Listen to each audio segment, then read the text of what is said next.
राधे राधे।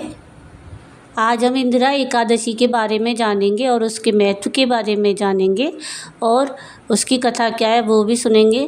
तो अगर आपको मेरा ये वीडियो पसंद आए तो प्लीज़ इसको लाइक शेयर ज़रूर कीजिएगा और प्लीज़ मेरे चैनल को सब्सक्राइब कीजिएगा। तो आश्विन माह के कृष्ण पक्ष की एकादशी को इंदिरा एकादशी के नाम से जाना जाता है। ये एकादशी पितृपक्ष में आती है, इसलिए इसका महत्व कई गुना बढ़ जाता है।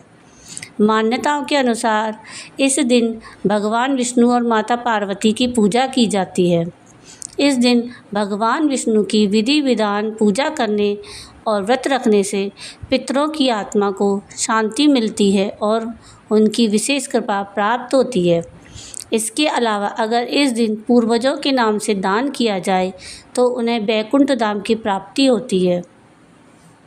इंदिरा एकादशी की कथा के बारे में जानिए। कथा के अनुसार सतयुग में एक इंद्रसेन नाम के प्रतापी राजा थे जो माहिष्मती नगरी में राज्य करते थे।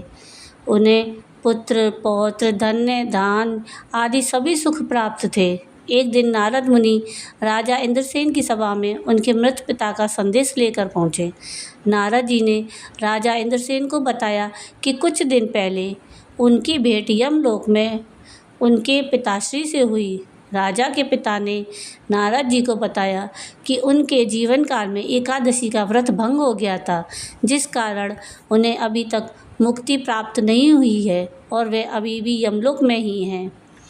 तो राजा इंद्रसेन ने नारद जी से इस चीज़ का उपाय पूछा। यह संदेश सुनकर राजा को बहुत दुख हुआ और उन्होंने नारद जी से अपने पिता को मुक्ति दिलाने का उपाय पूछा।